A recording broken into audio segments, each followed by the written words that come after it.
is, I don't know what percentage, I don't even know how many speakers we have, but the majority of them could probably all do a full day just themselves on training. And I'm just so thankful that these guys come down and share and go to Coconuts and share at $10,000. I feel a lot better about going out there now. I've made a lot of money, evidently.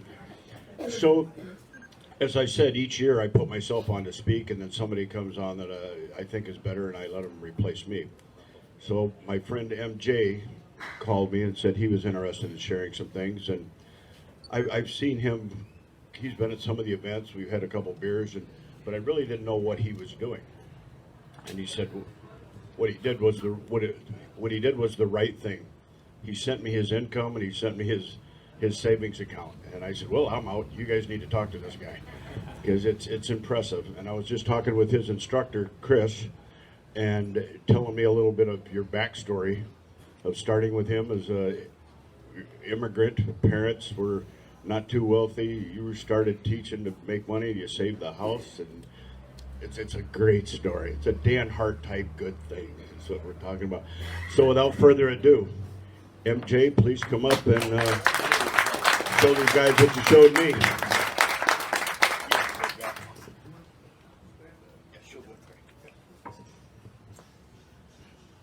I do the $10,000 work. She does the. Awesome. So guys, this is the first time I'm going to be sharing, or second time I'll be sharing just a little bit what I've been doing for the last 20 years. So I started martial arts in 1988 with my instructor. You guys heard from him yesterday. He went over our parent orientation class. All this actually started. I got really good at just being able to save and invest. Thanks actually to Randy. Right? Randy had an event in Clearwater, Florida back in 2014, 15. Around the same time I opened up my first school, and he was able to put me in touch with Sam Ng. Eventually, right, it led to a couple of relationships. And from there, I just got really interested, really excited about finances and saving. And I've always was interested, but it just went to another level. So even before that time, I was investing in the market, a small amount. But then I just found, a new passion. Just like some of you guys are really passionate about martial arts, and then some of you guys might like cooking, or some of you might like whatever other passions you guys have. So this is just another one of my passions. So that's why I figured I'd share. And again, it's kind of round circle where the event I went to with Randy in 2014, and I figured I haven't been back to CozTalks since then. So I figured I'm here. I might as well share with you guys. So the goal for today is hopefully to inspire you a little bit, hopefully get you excited. Because not many people like talking about finance, right? Not many people like talking about money. But I'm just going to go to the next slide. So just a little bit more about me. I was born in a small village in Punjab, which is the northern part of India. I moved to the States when I was 6 in 93. As you guys, I don't know if you can tell, but English is actually my second language. So if you see a typo up there, that's probably a result of that. Started training with Shihan in 1998 at the age of 11. And then a year into it, he just had a positive impact on me. He just helped me feel really good about myself. He got me, feeling strong, feeling amazing. So the impact he had led to me wanting to open up my own school. I was like, by 12, I was like, this is what I want to do. I liked his lifestyle. I liked the fact he was making an impact on the community, right? And he was a badass, right? So I wanted to be just like him. Now, from where I started in 1998 to now, we have 2 locations in New Jersey. Just opened up my second location in February 2019. So it's actually been an official year this week, and that's going great.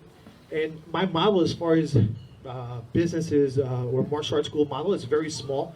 I like that small school, high profit model. Try to keep your expenses low. Try to make sure rent is in control. Try to make sure your staff is in control. So if I had to vision a school, if I wanted to open up fast, it would be around that 1,600 square feet, maybe 900 to 1,000 square feet mat space. One really good full-time instructor that can pretty much do everything, right? And with the softwares we have with My Studio, with Spark, it makes a lot of the admin stuff that we used to do years ago kind of go out the door. And we've been able to do that with one really awesome instructor. He's managing our first location, which we opened up in 2014. And then we have one more, like I said, in 2019. But We'll go to the next slide. Okay, so what's everyone's mindset towards money? So I'm going to ask you guys a question. So if someone starts approaching you and talking to you about finances, Professor Beliso, how do you feel? You love it. Okay. Love it. Who would be a little nervous? Yeah, cool. Right? Thanks for being honest. Right? Most of the time, people don't want to talk about finance. So I want you guys to draw a triangle. Go for it. Draw a triangle. On the bottom, you're gonna write physical health. So that's the base. Above that, we're gonna write mental health. So imagine the first layer, then a layer on top, then on top of that, spiritual, and at the very top, the small triangle on top would be finances. So I know I talked fast, right? So I'll say it again. On the bottom of the triangle, right, you're gonna create a line and you're gonna write physical health, then right above it, mental health, then right above that, spiritual, right? You have a purpose like we talked about last week, and above that would be your finances, right? So that's the way I see it. Are you physically healthy? Are you training? Are you feeling good about yourself? Mentally, are you in the right space? Do you feel like you have a purpose? And then we can talk about finances, right? But if we don't feel good about yourself, or you're not in the right mental state, or you don't feel like you have a purpose, hard to talk about finances. Okay. Why do most Americans, why is it that they don't like talking about money? What do you guys think? We'll go one at a time. They don't understand. They don't understand. What else? Student loans. Student loans. What else? Okay. Usually the saying goes, right, you make $1, but you're spending $2, right? You're outliving your income. So that's the reason most people really they don't like talking about finances. Immigrant Edge, right? So there's a book called The Immigrant Edge, and it talks about how the average immigrant that comes to the States is 3 to 4 times more likely to succeed in business. And the reason is because they have contrast. So, the contrast meaning that they've been probably to a country like this. Like for me, for example, where I come from, there's no running water, right? No warm water, no electricity. Sometimes electricity goes out. So coming from there, and then now you come to America where everything's possible, right? You can literally become a business owner in a couple of days, right? So it gives them that contrast of being in a very limited place to now you have unlimited potential. The other thing to look at, if you look at Indians, Russians, Egyptians, Asians, you can just see their mindset towards money is different because they get it from their parents, right? If you look at Asians, usually their parents were good savers. What about if you compare that to Americans? Most Americans spend more than they make, right? So who did you learn finances from? Who taught you about finances? We'll just go with you, sir. Who taught you about finances? Professor. Okay, professor. What about you, sir? Professor. Ah, nice. Anyone else want to share? Where did you learn about finances? Barnes and Nobles. Barnes and Nobles, awesome. There's a lot of resources, right? But usually if you're not excited about it, you're not willing to go for it, you kind of ignore it. Go ahead. Now, we have resources like YouTube, you have resources like Google. It's all at our fingertips. So the goal of today is just to make you aware that you can take control of your finances. And imagine how you'd feel if you had 100,000 in the bank, 250,000 in the bank, or 500,000 in the bank. What kind of decisions would you make if you were a business owner? Would you be stressed because you have a lot of debt? Or would you be able to, if an employee messes up or he does something wrong, are you going to get on him? Or be maybe a little bit more relaxed because you have just a bigger picture instead of focusing on what's going on right now? So I kind of went into this already. The majority of people spend their money. The majority of people make money from their job. Then after paying their taxes, they spend whatever is left on consumer expenses. As we know, consumer expenses are all liabilities. They lose value and they don't pay you. So cars, clothes, TV, entertainment. The minority of people spend their money a little differently.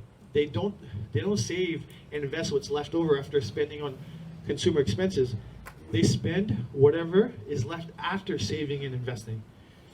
And they use their money as a tool to build their wealth, first by buying investments. Or what I like to say is buying investment seeds, because the cool thing about a lot of these investments is you can start really, really small. You don't have to go, I remember talking to a school owner, he had 50,000 saved. And he's like, I just want to keep this in cash. He's like, I'm afraid to put it in the market. And then there's other school owners in New York that have $1 million just sitting in the bank. Just because over the 30, 40 years, they're really good at saving, but they don't do anything with it. What else can you do with it? So I'm going to show you. Before you can start investing, we have to go back to basics. We have to go back to, what are the basics? Is your school profitable? Maybe you have too big of a school. Maybe you have too much staff. Maybe you're spending too much on marketing. Maybe you need the right coach, right? And the second thing would be, if you guys want to write this down, it's called the Mint app, and that keeps a track of all your transactions. So you get to see exactly whether you're in Mexico or in the States, whatever you're spending on, you'll get to see it right away. So it's just, you get to see how much money is coming in, how much money is going out. The first thing I would recommend, right, is to save $2,000 for emergencies. Then the goal would be to save $3,000 to $6,000.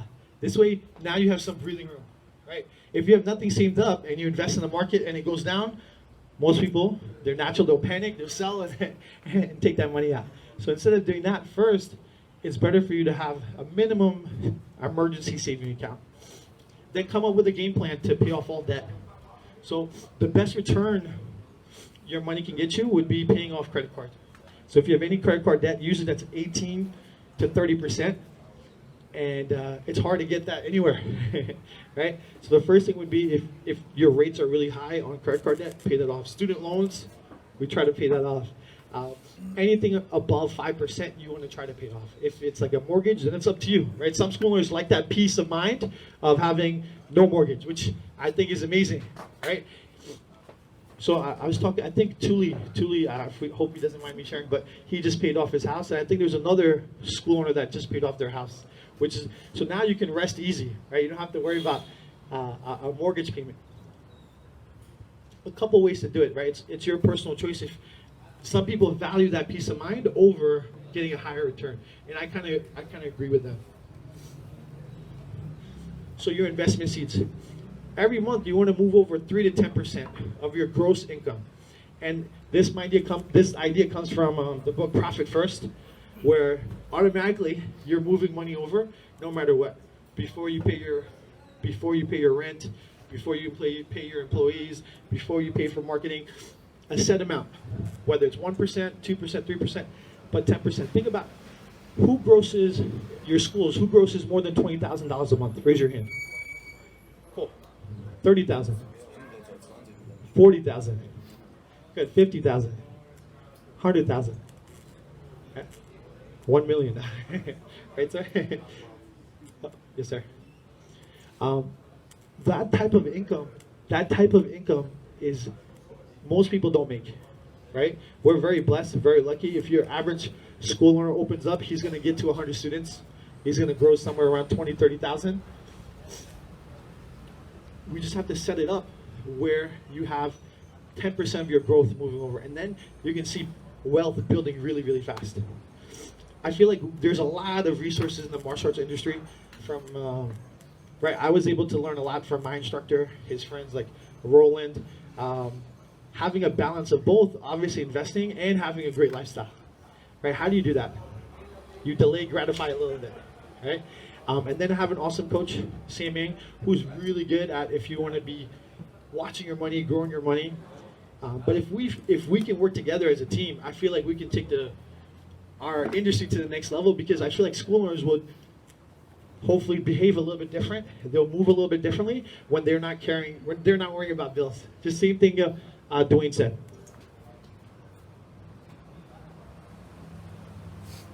So 3 common ways of investing. One, thank you. So 3 common ways of investing.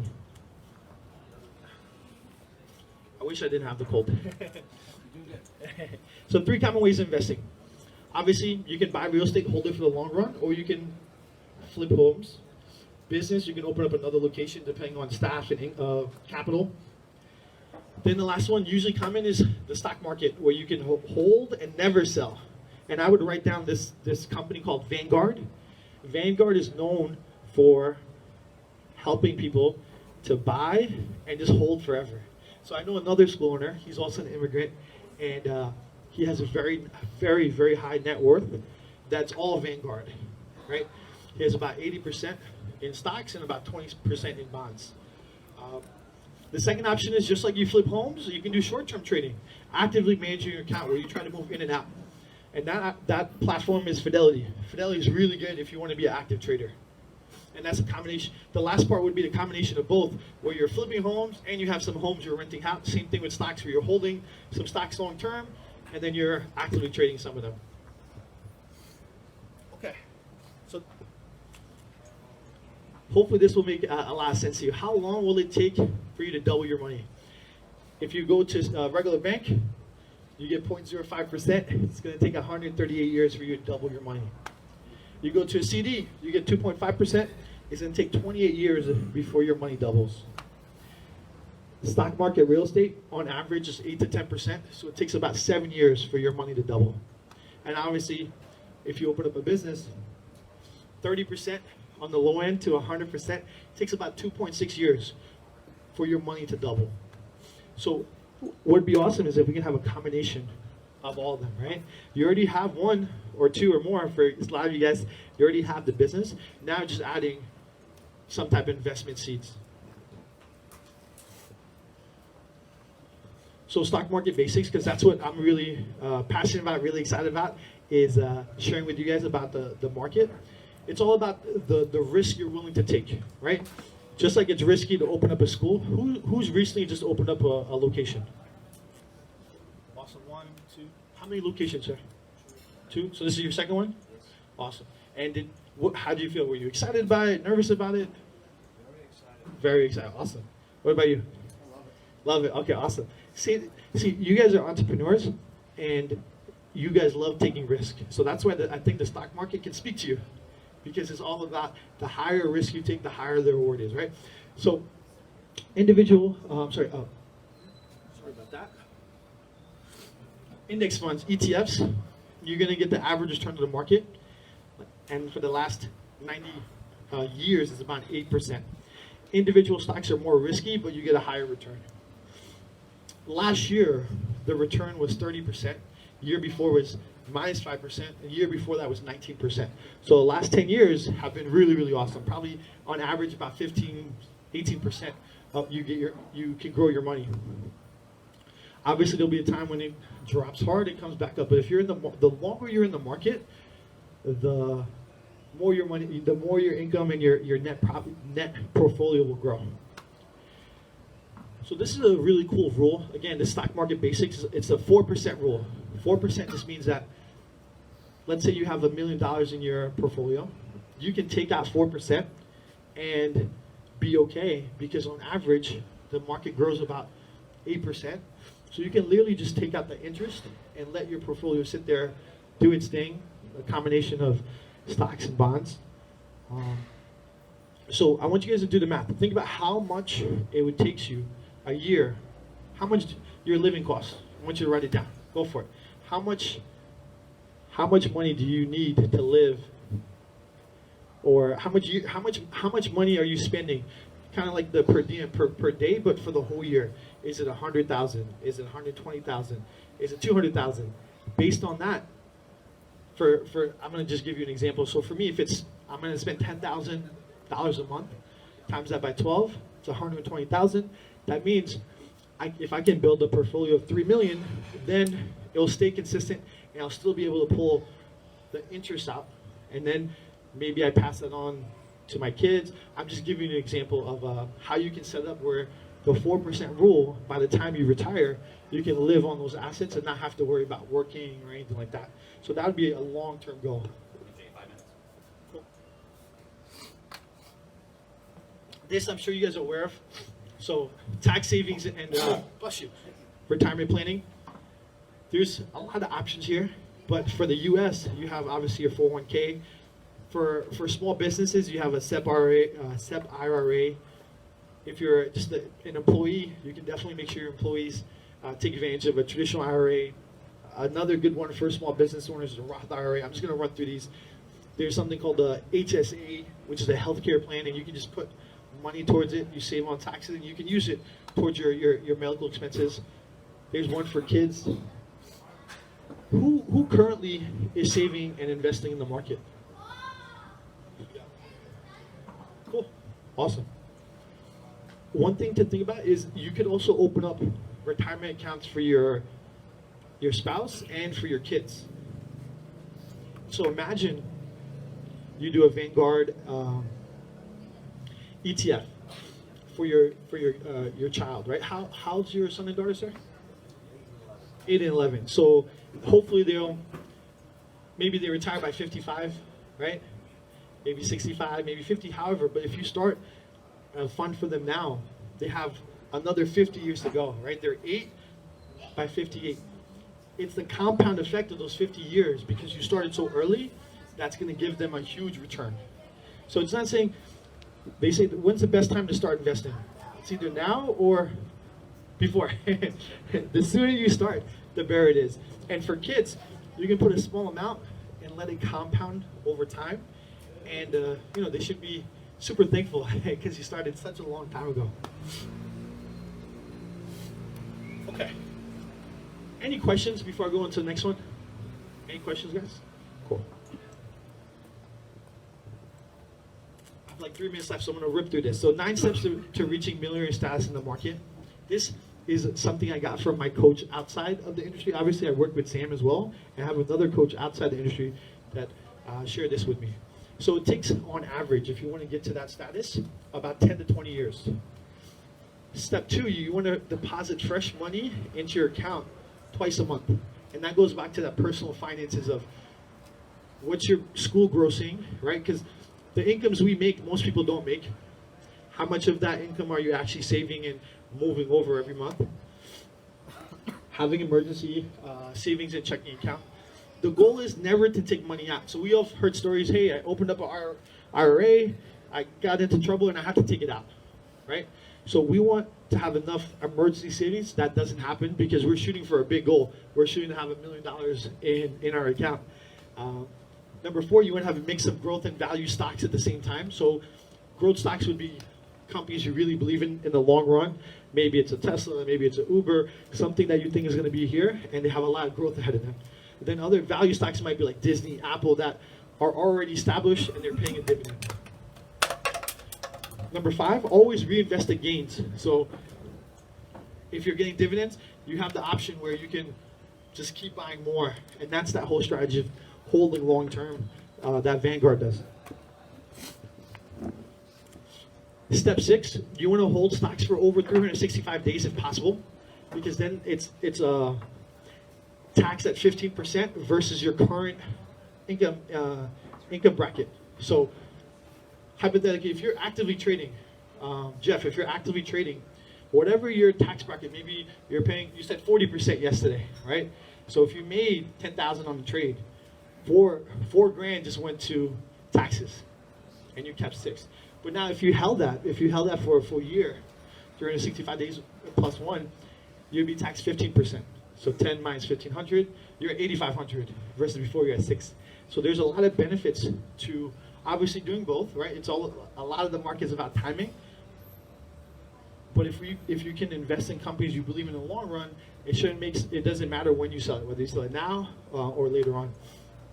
Always keep cash on the side. You want to have 10 to 30% anything you can get your hands on really fast. Sometimes the market goes down a lot and there's a chance to jump in. Example, December 23rd, 2018, the market dropped super hard and values were really attractive at that time. So that's the time you would want to buy as much as you can. The cool thing about the market versus real estate is the market gives you more opportunity because it moves a lot more based on news, right? Coronavirus is coming out, the market dropped. And then a few weeks later, it'll come back. Then something else happens. It just gives you more opportunity where if you're looking at real estate, because a lot of schools owners want to buy their own building and et cetera, you really have to find a motivated seller. You really have to find maybe a building that's beat down a little bit, and then you put money and work into it, where the market is constantly giving you opportunity to buy in. Don't be afraid to take big profits. Sometimes you believe in a company like, for example, Tesla moved up a lot the last 3 months. It actually went from like 300 to 800 bucks, beyond over $800. So someone that was bullish on Tesla a couple years ago, they were able to get it at 200 bucks. They feel like this company is going to be worth a lot more in the future. But what happened is a lot of that growth got priced into the stock. So at that time, you can't be afraid to take that profit. Some people just hold on for too long, right? If a stock doubles or triples like Tesla did, then it might be time for you to move on to the next one. Because there's always a new company coming out. There's always a new growth company, like another one, Beyond Meat, right? That whole trend of eating a little bit healthier, eating more veggies. And don't let success make you lazy and greedy. A lot of times ego gets in the way, right? Even for me, this last 3 months in the market just been tremendous, like really, really good. And sometimes what happens is you kind of get lazy and complacent, and you're like, this is going to happen all the time. But obviously we know that doesn't happen. So you want to put in the work, you want to do the research, you want to read the financial statements, and don't be too greedy. And know that you don't have to do all that.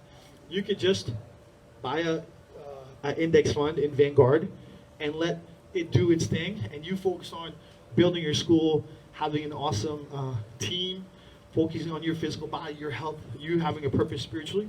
And then the last thing you want to make sure you have control over is obviously your finances. Cool?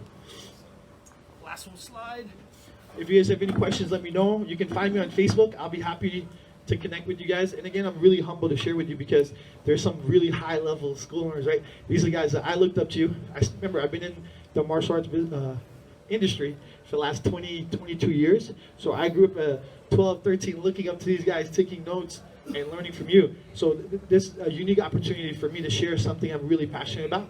And again, it started with Randy back in 2014, 15, where I really got into investing because he was able to introduce me to Sam.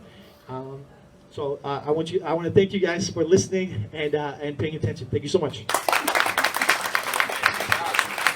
How many of you found that to be very helpful? That is awesome. Anytime that we can learn something that wasn't on our radar before, the only way is to go up. So thank you for sharing that.